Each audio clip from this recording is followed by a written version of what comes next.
Mas eu vou rogar, eu vou pedir, eu vou insistir, porque ele está usando a mesma regra do Lucas capítulo 11 verso 13: pois se vós sendo mal sabe dar boas dádivas a vossos filhos, quanto mais dará o Pai Celeste e o Espírito Santo daqueles que lhe pedirem. Ora,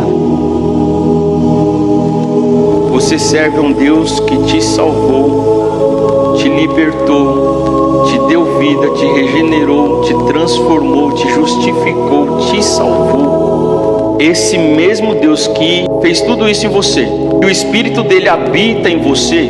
você agora precisa fazer com que a sua oração de filho, através do Espírito Santo de Deus, pela adoção, possamos agora rogar ao Pai para que possa trazer aqueles que não estão aqui.